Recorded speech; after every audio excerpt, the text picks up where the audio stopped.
Morning and welcome. Sunshine, no rain, no wind, probably tempting fate, but it's really good to see you all here, see familiar faces in this garden. So thank you so much for coming along this morning.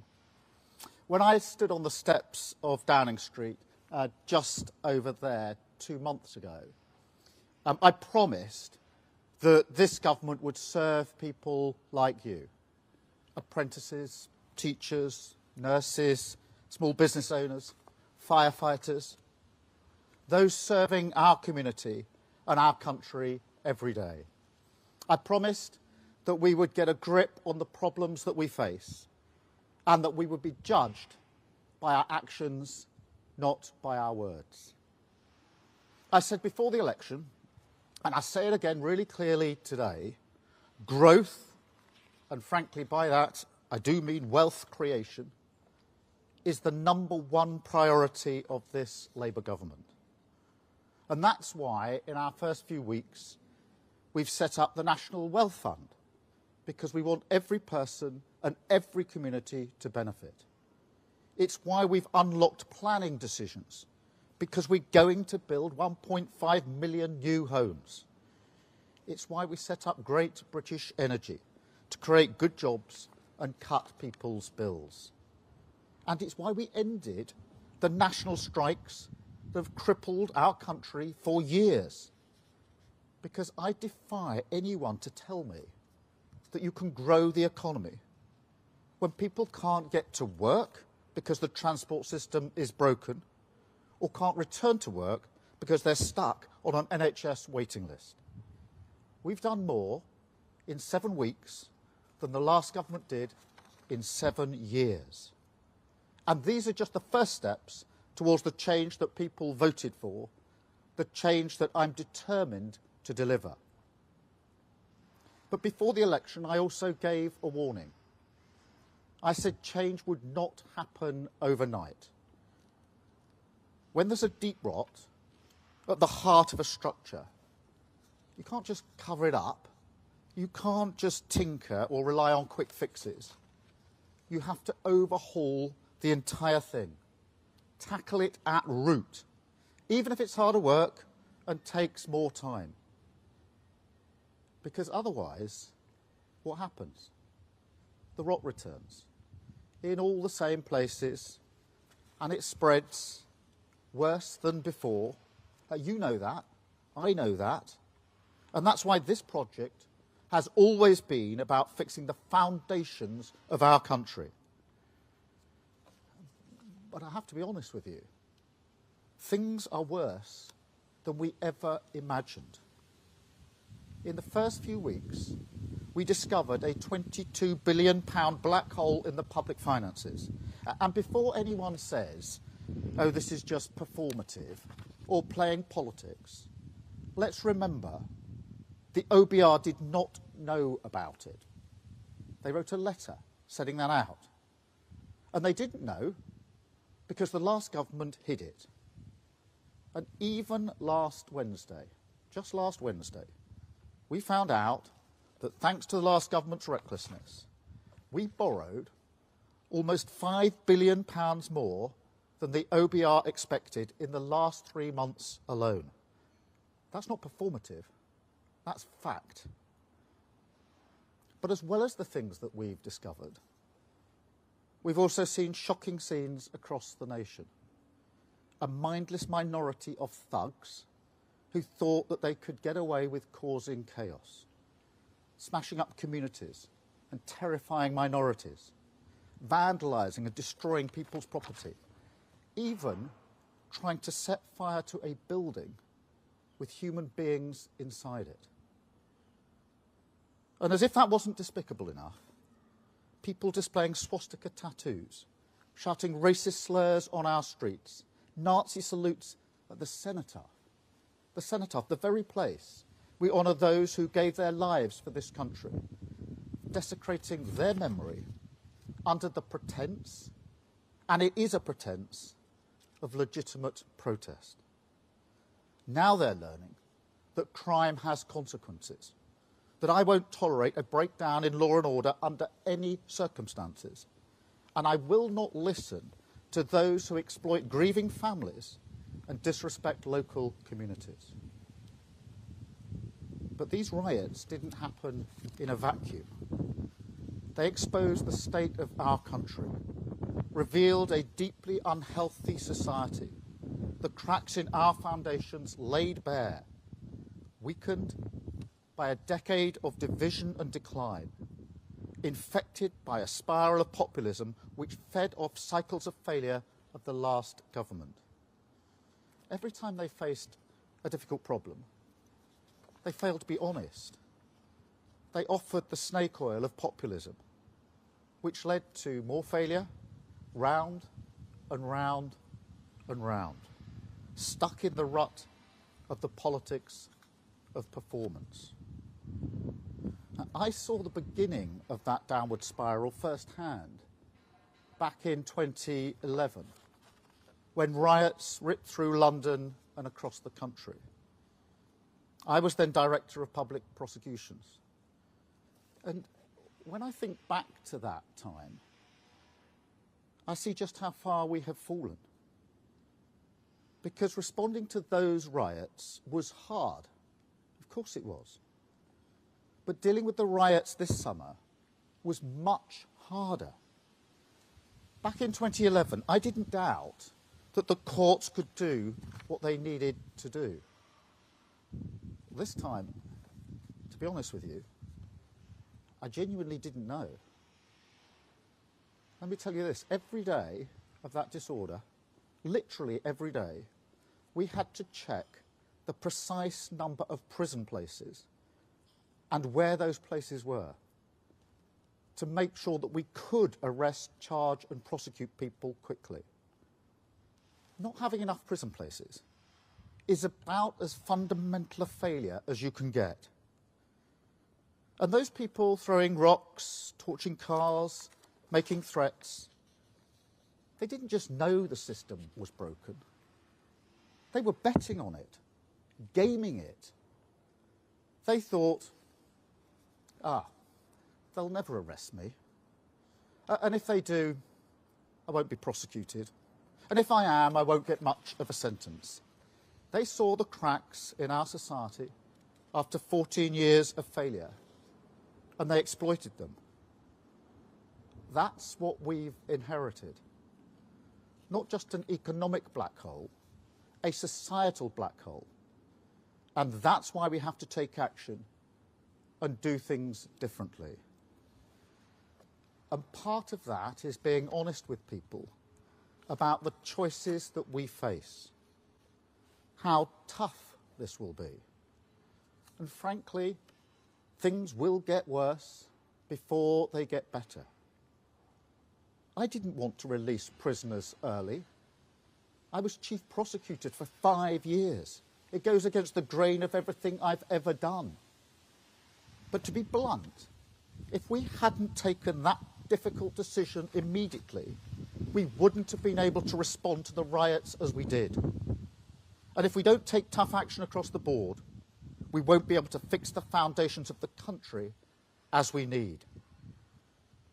I didn't want to means test the winter fuel payment, but it was a choice that we had to make, a choice to protect the most vulnerable pensioners while doing what is necessary to repair the public finances. Because pensioners also rely on a functioning NHS, good public transport, strong national infrastructure. They want their children to be able to buy homes. They want their grandchildren to get a good education. So we have made that difficult decision to mend the public finances so everyone benefits in the long term, including pensioners. Now that is a difficult trade-off, and there will be more to come. I won't shy away from making unpopular decisions now if it's the right thing for the country in the long term. That's what a government of service means. This shouldn't be a country where people fear walking down their street. their TVs showing cars and buildings being set on fire. This shouldn't be a country where the Prime Minister can't guarantee prison places. This shouldn't be a country where people are paying thousands more on their mortgages or waiting months for hospital appointments they desperately need, where our waters are filled with sewage, where parents worry that their kids won't get the opportunities that they did, where nothing seems to work anymore. So when I talk about the inheritance the last government left us, the £22 billion black hole in our finances, that isn't about a line on a graph. That's about people's lives, your lives. And the Tories are still not being honest. They know their recklessness cost them the election, but they won't accept the cost that they've inflicted on the country. And they won't apologise for what they've cost you. They're just still thinking about themselves. Now, this government won't always be perfect. But I promise you this, you will be at the heart of it, in the forefront of our minds, at the centre of everything that we do. And that's why I wanted to invite you here today, to show that decent, hard-working people who make up the backbone of this country belong here. This is a government for you. A garden and a building that were once used for lockdown parties. Remember the pictures just over there of the wine and the food? Well, this garden and this building are now back in your service. It's not just that the last government relied on easy gimmicks and bad ideas. Those things happened precisely because the government itself lost its focus on the hopes and ambitions of working people. During those recent riots, I made huge asks of the police and of the criminal justice system. People already stretched to the limit. They knew I was making big asks of them, and I'm not going to apologise for it. But let me tell you this, they delivered. They deserve our gratitude. And that's why I went to Southport, to Lambeth, to Belfast, to thank them personally, to shake the hands of the first responders who rose up to the ask I was making of them. They deserve a government that trusts them, supports them, and works with them. That is the sort of government that we will be. One that works with people, not does things to them. One that believes in hard graft, not gimmicks. Honest about the challenges we face and working tirelessly to fix them. And that is how we will always work. Now, next week, Parliament returns. The business of politics will resume. But it won't be business as usual, because we can't go on like this anymore. Things will have to be done differently. We will do the hard work to root out 14 years of rot, reverse a decade of decline, and fix the foundations. Between now and Christmas, we will carry on as we've started, action, not words. We will introduce legislation and take decisions to protect taxpayers' money, to take on the blockers by accelerating planning to build homes and boost growth. We will forward this autumn to harness the full potential of AI for growth and for the public good. We'll bring rail service into public ownership, putting passengers first. The biggest levelling up of workers' rights in a generation to give people security, dignity and respect at work. And Great British Energy will be owned by the taxpayer, making money for the taxpayer, producing clean energy and creating good jobs. That is our focus for the rest of the year. But I will be honest with you, there is a budget coming in October, and it's going to be painful. We have no other choice, given the situation that we're in. Those with the broadest shoulders should bear the heavier burden. And that's why we're cracking down on non-doms. Those who made the mess should have to do their bit to clean it up. And that's why we're strengthening the powers of the water regulator and backing tough fines on the water companies that have let sewage flood our rivers, lakes and seas. But just as when I responded to the riots, I'll have to turn to the country and make big asks of you as well, to accept short-term pain for long-term good, the difficult trade-off for the genuine solution. And I know that after all that you have been through, that is a really big ask and really difficult to hear. That is not the position we should be in. It's not the position I want to be in. But we have to end the politics of the easy answer that solves nothing. But I also know that we can get through this together. Because the riots didn't just betray the sickness, they also revealed the cure, found not in the cynical conflict of populism, but in the coming together of a country. The people who got together the morning after, all around the country, with their brooms, their shovels, their trowels, and cleared up their community. They reminded us who we really are. I felt real pride in those people who cleaned up our streets, rebuilt the walls, repaired the damage. And I couldn't help thinking about the obvious parallels. Because imagine the pride we will feel as a nation when, after the hard work of clearing up the mess is done, we have a country that we have built together, built to last, that belongs to every single one of us, and all of us have a stake in it. Our hard work rewarded a dozen times over, because we'll have an economy that works for everyone. An NHS not just back on its feet, but fit for the future. Streets that everyone feels safe in. No longer dependent on foreign dictators, because we're producing our own clean energy right here. And giving every child, wherever they come from, whatever their background, the chance to go as far as their talents will take them. I won't lose sight of that prize.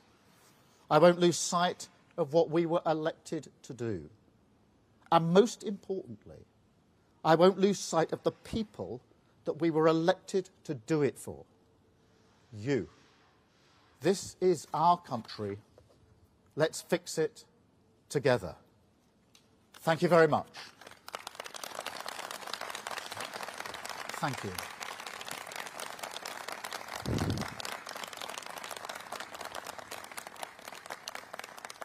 Now I've got a number of questions from the media, and I'll start, if I may, with Vicky Young from BBC News. Vicky. Vicky Young, BBC News. Prime Minister, you say that you want to be open with people, but some will think that you weren't honest during the election campaign about changes to, for example, winter fuel allowance. And many now want to know what the impact of the budget will be. So if you're being honest, can you tell them now what kind of tax rises you're considering? Well, two or three things Vicky to say about that in the first place. We were being honest about the situation before the election. We set out very clearly what we would be doing with tax rises. I made it clear on numerous occasions that national insurance, VAT and tax would not go up, the triple lock for working people, income tax. And that remains the position. I also set out that our plans were fully funded and fully costed. What I did not expect was a £22 billion black hole. And I know the Tories say that's performative. If it's performative, why didn't the OBR know about it? Look at that figure of £5 billion last week in 3 months. If that's performative, why didn't the OBR know about it? These are basic questions about what we have inherited. As I've just said, I didn't want to have to deal with the winter fuel allowance for pensioners. but we have to fix the NHS. We have to fix our homes, our schools. And pensioners rely on them in the same way as everybody else does. So I'm not going to preempt the budget, but I'm absolutely not going to accept that the inheritance that we have isn't anything other than dire, a £22 billion black hole. And I'll just add to that what I said about the prisons, because I obviously feel very strongly about this. To have to gauge every day of those disorders, when people are trying to burn down hotels, I'm having to look at lists of prison places and where we've got them because of the mess that we were left. That's disgraceful. No Prime Minister should ever be in that position when trying to deal with disorder. That's what we inherited. That's what we will fix. Thank you, Vicky. Anushka, please. Thank you. Anushka Rastana, ITV News. Prime Minister, you talk about choices, and there are plenty of things you've chosen to spend money on. You've chosen to give bumper pay rises to doctors, higher than for nurses and teachers, and you've chosen to take these benefits off pensioners. Age UK say 2 million will be pushed into hardship as a result. So what do you say to those pensioners who are not well off, who feel that you are choosing to balance the books on their backs? Well, so far as the winter fuel allowance is concerned, firstly, I would say it's not a particularly well-designed scheme, frankly, and I think everybody would concede that. I do think it's important that we make sure that the support is there for those pensioners who need it most, which is why we're pushing for the pension credit to be taken up and looking at other allowances. But equally, simply allowing national strikes to go on and on and on and not resolving them was costing the country a fortune. You can't build the economy, you can't grow the economy if you haven't got a basic transport system that's working. You can't grow the economy if people can't get back to work because they can't get the operations that they need. And we've got to get the economy going. And so that is why we've made the decisions that we have made. And on the pay review bodies, more broadly, doesn't cover all of the disputes that we've had to deal with. What we know is the last government didn't set a framework for that when they started down the road of the pay review. And they put at least one of them in the cupboard of the buildings over the road and ran away from it. We can't carry on like that. We've got to make difficult choices. Thank you, Anushka. I've got Emily from Channel 4. Emily with the Channel 4 News. Prime Minister, on prisons, what guarantee can you give to the public that no prisoner who is let out early will go on to harm anyone? Or is the truth that you can't guarantee that and that the early release scheme carries with it an undeniable risk? Well, look, the first thing is, obviously we put in place a framework to ensure that we don't release those who create the greatest risk. That's a basic safeguard that we've had to put in. And I'm not pretending for 1 minute this is a decision I want to make. I spent 5 years prosecuting people and putting them in prison. The idea of releasing people who should be in prison because the prisons are too full and we don't have the places goes against everything I've worked for years. But we've got to face facts. They haven't built the prisons, the last government. They've pretended that you could have longer and longer sentences, send more people to prison, at the same time that you could veto or choose not to have a prison built near you. They were false choices, and here we are, without the prison places that we need. So, what are the options available to an incoming government? Let the prisons get so overcrowded that we can't arrest people and put them before our courts? Would that have worked in the disorder? I don't think so. I was really clear in my mind that one of the main ways in which we're going to have to deal with the disorder was making sure those who were throwing rocks, setting fire to buildings on a Saturday or Sunday were facing the full face of the law within days. I had to create the conditions for that, because the alternative, you would be putting a question to me saying, how come all these people in disorder didn't even get arrested, have not been put before the courts and can't be sentenced because we haven't got any places? This is not a decision that I wanted to take. It's not a decision that any Prime Minister would want to take. And I can't tell you how shocked I was when I discovered the full extent of what they've done with our prisons. And it's going to take time to fix it. I can't build a prison by Saturday.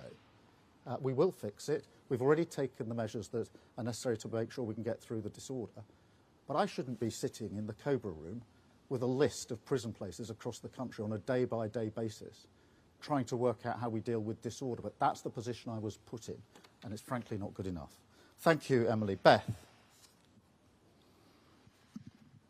Thank you, Prime Minister. Beth Rigby, Sky News.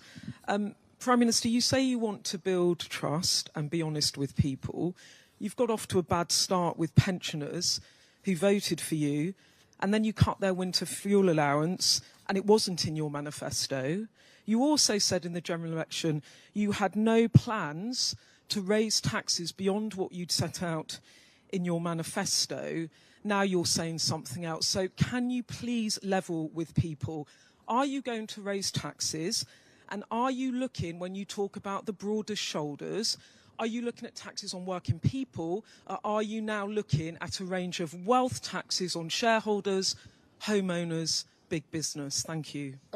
But as I said in the campaign, in relation to working people, income tax, VAT, national insurance, we will not increase tax. I was clear before the election, I'll be clear again after the election. Obviously, the budget is in a number of weeks and the detail will be set out there. But I say again what I said before the election, which is we have to get away from this idea that the only levers that can be pulled are more taxes or more spending. Our number one mission is to grow the economy, to make sure that we are creating the money in the first place. That remains the number one mission. Nothing knocks that mission. And that's why it's really important we have a transport system that works. That's why it's really important we have an NHS capable of getting through the backlog. That's why it's important we have the National Wealth Fund, Great British Energy, that we unlock planning so that we can get on. All of those decisions are decisions we've taken in the first 7 weeks to make sure we get the economy where we need it. But we're going to have to take tough decisions. I did not cater for a £22 billion black hole. And that's because it wasn't on the ABR's books. We were looking at the available, as you were, the available material. But it wasn't there. The OBR didn't know about it. That's why they're conducting a review, is to find out why they didn't know about it. But £22 billion black hole on top of what we knew to be the situation is a problem that I'm not just going to pretend isn't there or that we can easily fix. We're going to have to fix it. We're going to have to fix it quickly, because I genuinely do not think that the politics where we simply pretend things can be done that can't be done is working. And we will do it straight away. That's why I call about sort of getting the rot out now. Because if we don't do it, if we paper over it, we know what's going to happen. It's like the damp or whatever. Anybody who's ever decorated a house knows how this works. Pretend it isn't there, paper over it, and guess what? In a year's time, it's 10 times worse. We're not going to do it that way. Thank you, Beth. I'm going to take Andy Bell, if only, so that, where is Andy? Andy, if only, so I could say personally into your face, well, fantastic on your daughter's achievement in the Olympics. Georgia was absolutely brilliant. We were all glued to our sets, and please convey our congratulations to her, as I know many people already have. Andy. Thank you. Well, I wasn't quite expecting that, but thank you very much for that message. Prime Minister, you talk about getting the rot out. Your administration's already been criticised for making a lot of appointments, political appointments, inside the civil service, inside what should be strictly non-political appointments.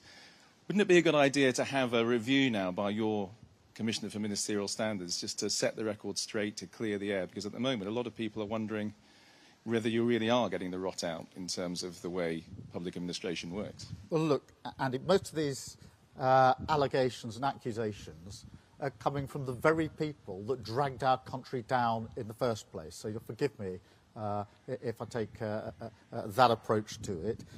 We are going to fix the foundations. We've got to do it at speed, and I'm determined to have the right people in the right places to allow us to get on with that job.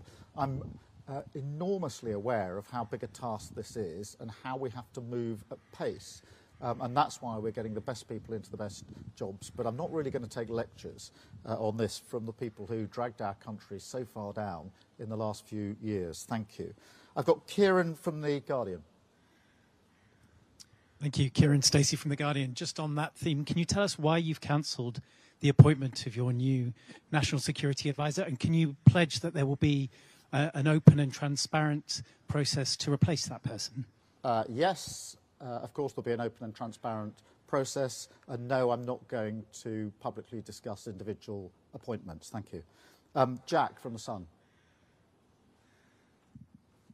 Thank you, Prime Minister. Jack Alston from The Sun.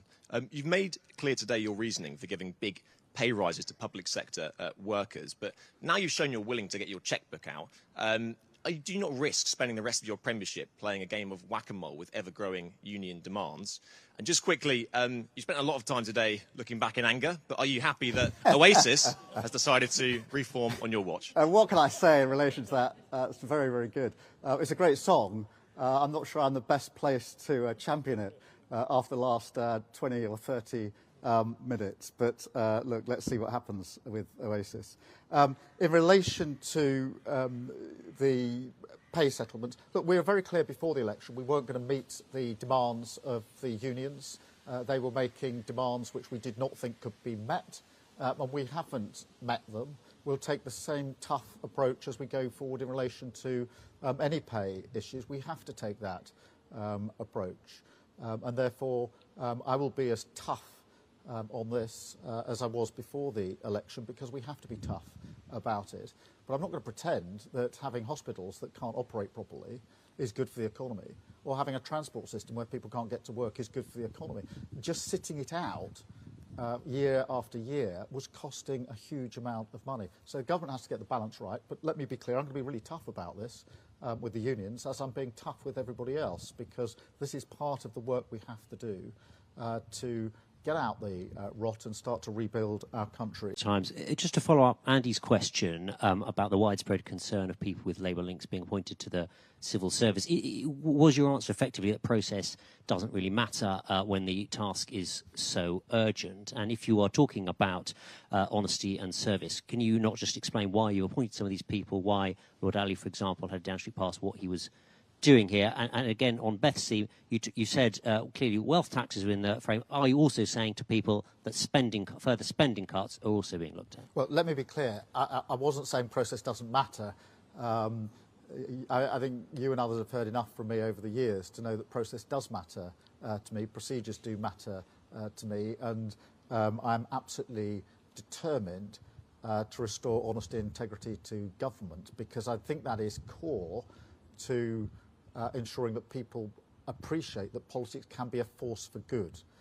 I think one of the reasons people have been disillusioned, disaffected, if you like, in recent years is because they can't see politics as a force for good. So that process and procedure and doing things properly matters to me beyond the fact that it, as it were, should be done properly. I think it's core to politics. So I didn't mean that. And look, if you take Lord Ali, he's a long-term donor and contributor to the Labour Party. He was doing some transition work with us. He had a pass for a short-term time to do that work. The work finished, and he hasn't got a pass. You know, that's the state of affairs. And the second bit of your question, I'm so sorry. Well, look, I mean, try as you might, I'm not going to preempt the Chancellor in relation to the budget. I am indicating there are going to have to be tough choices. Obviously, we made commitments in relation to tax on working people in the election, which we intend to honour. And I frankly don't want to have to take the tough decisions that we're going to have to take, but I'm not going to shy away. I genuinely think one of the problems in politics has been people standing at podium like this, pretending that hard choices don't need to be made, or pretending or knocking things down the road. We've seen, I don't know how much, just knocked down the road, the other side of the election, get it somewhere else, don't take the decision. It's what happened with prisons. Decision should have been taken a long time ago. But each month it was just knocked another month, another month, another month, hoping somebody else would pick up the mess. We can't go on like that, so we're going to have to grip it, and I want to grip it early. And that's why I said in my speech, if we have to make unpopular decisions now, in the short term, to make sure the long term we can actually do the change that we want to do. The 5 missions in terms of rebuilding this country are really important to me. But I know I'm not going to be able to do them if I don't clear out the rot first and take those tough decisions. Thank you. I've got Daniel from The Telegraph. Hello, Daniel Martin from The Telegraph. How can you justify strike agreements with the unions when there's no it doesn't include any agreement to increase productivity? And secondly, on Ukraine, do you believe that Ukraine has the right to use Storm Shadow in Russia? Let me deal with both aspects of that. Look, we came to settlements on the pay disputes, which I think people would say were fair. The rate, what was asked was not what was given. There was clear negotiation in those discussions. And as I say, we can't pretend that strikes, which will be going on a long time, are doing anything other than holding our country back and costing us a future. There's no neutral cost to this. In relation to Ukraine, As I've said many times, the position of this government is no different to the position of the last government.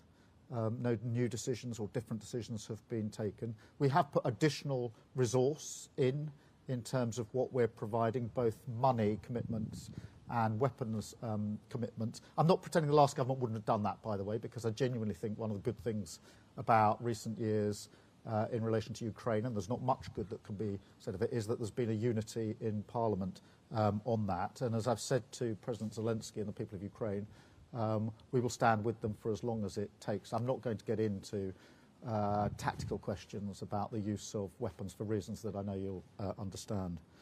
David from the Mirror. Thanks, Prime Minister. Dave Boak from the Daily Mirror. Prime Minister, on the subject of hard choices, will safe and legal routes be extended on your watch, and do you think this can play a role in stopping the boats?